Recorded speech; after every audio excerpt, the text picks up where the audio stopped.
जय माता दी। ओम नमः शिवाय। पुरुषोत्तम मास के महात्म्य की जो कथा चल रही है, आज हम उसके 5वें अध्याय का श्रवण करने जा रहे हैं। भगवान विष्णु, भगवान शिव हम सब पर अपनी कृपा दृष्टि बनाए रखें। तो शुरू करते हैं आज 5वां अध्याय। नारद जी बोले कि हे महाभाग, हे तपानिधे, इस प्रकार अधिमास के वचनों को सुनकर हरि ने चरणों के आगे पड़े हुए अधिमास से क्या कहा। श्री नारायण बोले, हे पाप रहित, हे नारद, जो हरि ने मल मास के प्रति कहा वह हम कहते हैं, सुनो। हे मुनि श्रेष्ठ, आप जो सत्य कथा हमसे पूछते हैं, आप धन्य हैं। श्री कृष्ण बोले कि हे अर्जुन, वैकुंठ का वृतांत हम तुम्हारे सम्मुख कहते हैं, सुनो। मल मास के मूर्छित हो जाने पर हरि के नेत्र से संकेत पाए हुए गरुड़ मूर्छित मल मास को पंख से हवा करने लगे। हवा लगने पर अधिमास उठकर फिर बोला कि हे विभो, ये मुझको नहीं रुचता है। अधिमास बोला कि हे जगत को उत्पन्न करने वाले, हे विष्णु, हे जगतपते, मेरी रक्षा करो, रक्षा करो। हे नाथ, मेरी रक्षा करो। हे नाथ, मुझे शरण आए की लाज रखो। मुझ शरण आए की आज कैसे उपेक्षा कर रहे हैं। इस प्रकार कहकर कांपते हुए घड़ी घड़ी विलाप करते हुए अधिमास से वैकुंठ में रहने वाले ऋषिकेश हरि बोले। श्री विष्णु बोले, उठो उठो, तुम्हारा कल्याण हो। हे वत्स, विषाद मत करो। हे निरीश्वर, तुम्हारा दुख मुझको दूर होता नहीं ज्ञात होता है। ऐसा कहकर प्रभु मन में सोचकर क्षण भर में उपाय निश्चय कर के पुण्य अधिमास से मधुसूदन से बोले। हे श्री विष्णु बोले, हे वत्स, योगियों को भी जो दुर्लभ गोलोक है वे वहाँ मेरे साथ चलो, जहाँ भगवान श्री कृष्ण पुरुषोत्तम ईश्वर रहते हैं।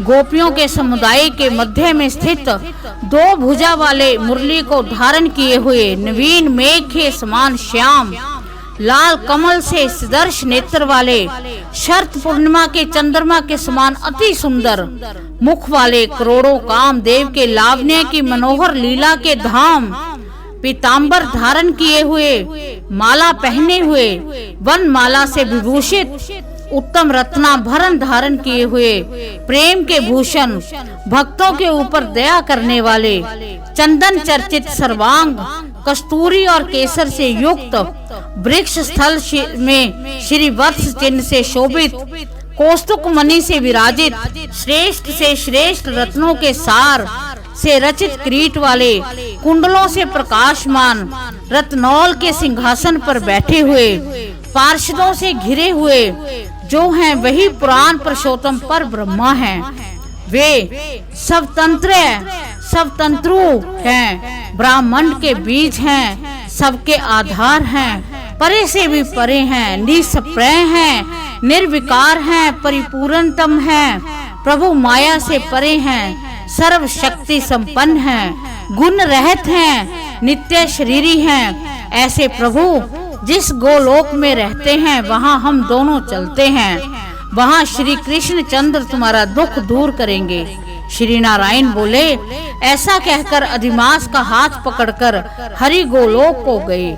हे मुने, जहाँ पहले के प्रलय के समय में वह अज्ञान रूप महा अंधकार को दूर करने वाले, ज्ञान रूप मार्ग को दिखाने वाले केवल ज्योति स्वरूप थे, जो ज्योति करोड़ों सूर्यों के समान प्रभा वाली थी, नित्य थी, असंख्य थी और विश्व की कारण थी, तथा उन स्वेच्छा में विभूति ही वह अतिरेक की चरम सीमा को प्राप्त थी, जिस ज्योति के अंदर ही मनोहर 3 लोग विराजित हैं। हे मुने, उसके ऊपर अविनाशी ब्रह्मा की तरह गोलोक विराजित है।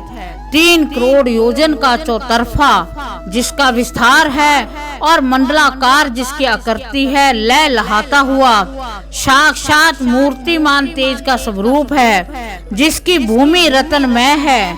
योगियों द्वारा स्वप्न में भी जो अदृश्य है, परंतु जो विष्णु के भक्तों से गम्य और दृश्य है। ईश्वर ने योग द्वारा जिसे धारण कर रखा है, ऐसा उत्तम लोक अंतरिक्ष में स्थित है। आदि व्याधि, बुढ़ापा, मृत्यु, शोक, भय आदि से रहित है। श्रेष्ठ रत्नों से भूषित असंख्य मकानों से शोभित है। उस गोलोक के नीचे 50 करोड़ योजन के विस्तार के भीतर दाहिने वैकुंठ और बाएं उसी के समान मनोहर शिवलोक स्थित है। 1 करोड़ योजन विस्तार के मंडल का वैकुंठ शोभित है। वहाँ सुंदर पीताम्बर धारी वैष्णव रहते हैं। उस वैकुंठ के रहने वाले शंख चक्र गदा पद्म धारण किए हुए लक्ष्मी के सहित चतुर्भुज हैं। उस वैकुंठ में रहने वाली स्त्रियां बजते हुए नुपुर और करधनी धारण की हैं। सब लक्ष्मी के समान रूपवती हैं। गोलोक के बाएं तरफ जो शिवलोक है उसका करोड़ योजन विस्तार है और वह प्रलय शून्य है। सृष्टि में पार्श्वों से युक्त रहता है।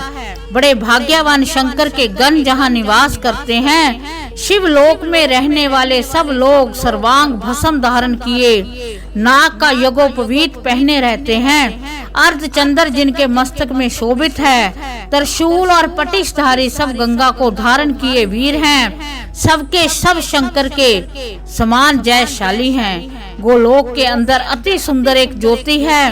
वह ज्योति परम आनंद को देने वाली और बराबर परमानंद का कारण है। योगी लोग बराबर योग द्वारा ज्ञान चक्षु से आनंद जनक निराकार और पर से भी पर उस ज्योति का ध्यान करते हैं। उस ज्योति के अंदर अत्यंत सुंदर एक रूप है जो कि नील कमल के पत्तों के समान है, श्याम है, लाल है, कमल के समान है। कमल के समान नेत्र वाले करोड़ों शरत पूर्णिमा के चंद्र के समान है। शोभायान मुख वाले हैं। करोड़ों काम देव के समान सौंदर्य की हैं। लीला का सुंदर धाम 2 भुजा वाले हैं। मुरली हाथ में लिए हैं। मंद हास्य युक्त पीताम्बरा धारण किए हैं। श्री वत्स चिन्ह से शोभित वृक्ष स्थल वाले कौस्तु भमनी से सुशोभित करोड़ों उत्तमों रत्नों से जटित चमचमाते किरीट और कुंडलों का धारण किए हैं। रत्नों के सिंहासन पर विराजमान हैं। वनमाला से सुशोभित वही श्री कृष्ण नाम वाले पूर्ण पर ब्रह्म हैं। अपनी इच्छा से ही संसार को नचाने वाले सबके मूल कारण हैं। सबके आधार पर से भी पर छोटी अवस्था वाले निरंतर गोप वेश को धारण किए हुए करोड़ों पूर्ण चंद्रों की शोभा से युक्त भक्तों के ऊपर दया करने वाले निसंपूर्ण विकार रहित परिपूर्णतम स्वामी राम मंडप के बीच में बैठे हुए शांत स्वरूप रास के स्वामी मंगल स्वरूप मंगल करने के योग्य समस्त मंगलों के मंगल परमानंद के राजा सत्य रूप कभी भी नाश न होने वाले विकार रहित समस्त सिद्धों के स्वामी संपूर्ण सिद्धि के स्वरूप अशेष सिद्धियों के दाता माया से रहित ईश्वर नर गुण रहित नित्य शरीरी आदि पुरुष अव्यक्त अनेक है नाम जिनके अनेक द्वारा स्थित किए जाने वाले नित्य स्वतंत्र अद्वितीय शांत स्वरूप भक्तों को शांति देने में प्रायण ऐसे परमात्मा के स्वरूप को शांति प्रिय शांत और शांति प्रायण जो विष्णु भक्त हैं वह ध्यान करते हैं। इस प्रकार के स्वरूप वाले भगवान कहे जाने वाले वही एक आनंद कंद श्री कृष्ण चंद्र हैं। श्री नारायण बोले, ऐसा कहकर भगवान स्तव स्वरूप विष्णु अधिमास को साथ लेकर शीघ्र ही पर ब्रह्मा युक्त गोलोक में पहुँचे। सूत जी बोले कि ऐसा कहकर सत्क्रिया को ग्रहण किए नारायण मुनि के चुप हो जाने पर आनंद सागर पुरुषोत्तम से विविध प्रकार की नई कथाओं को सुनने की इच्छा रखने वाले नारद मुनि उत्कंठा पूर्वक बोले। इस प्रकार पुरुषोत्तम मास के जो अध्यायों का पाठ चल रहा है उसके 5वें अध्याय का समापन होता है। भगवान श्री कृष्ण भगवान श्री विष्णु हम सब पर अपनी कृपा दृष्टि बनाए रखें। ओम नमो नारायण।